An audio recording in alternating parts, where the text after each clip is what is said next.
Друзья, всем привет, канал Каримов Проверь, канал обо всем. Сегодня изготовили вот такой галяш, татарское национальное блюдо, под тестом, под красиво оформленным тестом находится мелко нарезанная картошка и мясо. Лук, перец, соль. Вот здесь подсказка: лук, перец, соль. Ну, основное это мясо. Здесь два вида мяса.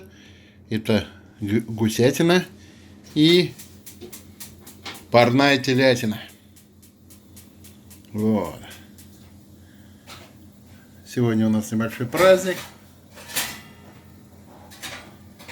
Небольшой, да, праздник 33 года совместной жизни с моей супругой. Гости сегодня, конечно же, не придут, так как дядя Вова объявил карантин. Все сидят по домам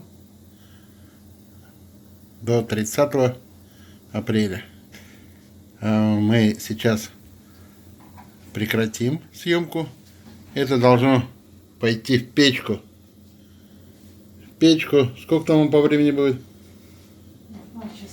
2 часа будет приходить в порядок.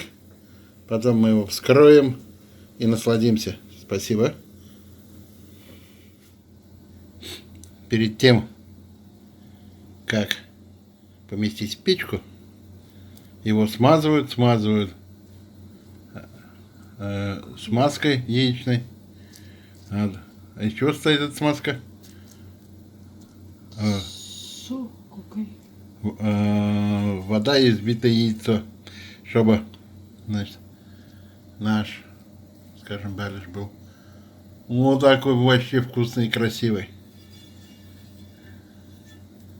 Жена знает свое дело. 33 года она готовит нашей семье. Спасибо. В духовочку. Давай, готовься. Друзья, вот из печки достали, из духовки. Смотрите, какой красивый наш галяш. Прям румяный. Давайте открываем, что ли? Или потом, попозже.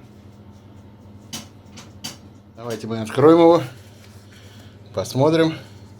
Колпак срезается, и можно употреблять, поедать этот галяш, или наложив в тарелку, или же прямо со сковородки. Значит, вот сейчас колпак разрезают, кладут его на тарелку. Это вместо хлеба. И да, самая вкусная часть — это дно, это корка галяша. Посмотри, а запах какой.